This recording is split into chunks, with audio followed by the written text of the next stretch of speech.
የዲያቆን ደግሞ አንድ መክሊት አለችው፣ አንድ ሳንቲም ናት።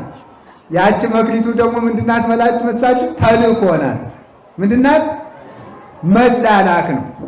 በቃ ዲያቆን ብልጫው ዲያቆን ከእናንተ የሚበልጠው በህዝቡ ነው እንጂ ዲያቆን ከህዝቡ ጋር እኩል ነው የሚለው።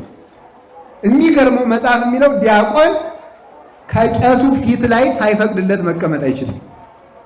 ከቄሱ በግራውም በቀኙም ሳያስፈቅድ መቀመጥ አይችልም። የዲያቆን ጸጋው ተልእኮ ነው።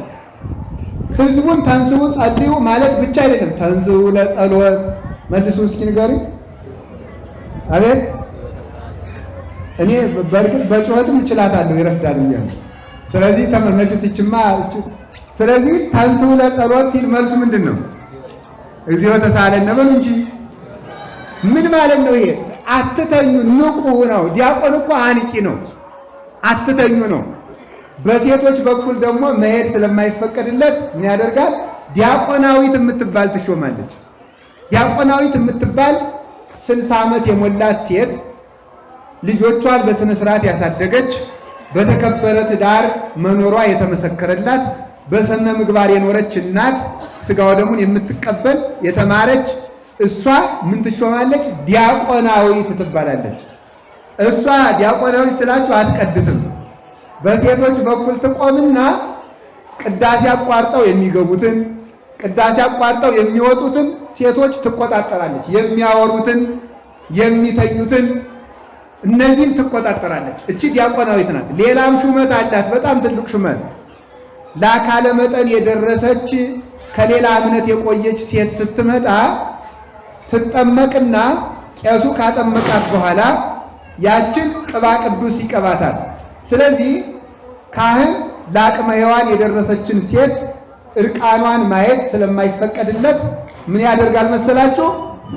ካጠመቃት በኋላ ያችን አድጋ ክርስቲያን ለመሆን የመጣችውን ሴት ያጠምቅና ፊቱን ዙሮ እጁን ለዲያቆናዊት ይሰጣታል። ለዲያቆናዊት ይሰጥና የዲያቆኑን የቄሱን እጅ ይዛ ዲያቆናዊት አዲሲቱን ክርስቲያን ትቀባታለች። ቅባ ቅዱስ በማን እጅ ነው የምትቀባው? በካህኑ እጅ። እሱ ደግሞ የዚያችን ሴት አካል እንዳይ ፊቱን ይዞራል ማለት። ይሄ ለዲያቆናዊት የተሰጠ ነው። አሁን እንግዲህ የዚህ ዲያቆናዊትነት የተሾማችሁ ባትኖሩ እናቶቻችን፣ ትልልቅ እናቶቻችን በዚህ በኩል ያሉት ወጣት እህቶቻችንን ሕፃናትን ቅዳሴ ላይ የመቆጣት ጸጋ አላችሁ እናንተ ማለት። ይሄ ዲያቆናዊት ነው፣ ተልእኮ ነው፣ መላላክ ነው። ስለዚህ ዲያቆን ለማን ይላካል? ለእግዚአብሔር ይላካል፣ ለቄሱ ይላካል፣ ለጳጳሱ ይላካል፣ ለሕዝቡ ይላላካል ማለት። የዲያቆን ሀብቱ ትሕትናው ነው፣ ተልእኮው ነው፣ ራሱን ዝቅ ማድረጉ ነው። ስለዚህ ይህንን የሚያደርግ የዲያቆን መስፈርቱ አንድ ትምህርት ነው፣ ሁለት ንጽሕና ነው። ያችን ቀበራት ማለት ምን ይባላል በሀገራችን? አንድ አይና በሉ እስኪ ሙሉት። አንድ አይና ምን አይልም ነው የሚባለው? በአፈር አይጫወትም። ያቺው ድርግም ትላለች ነው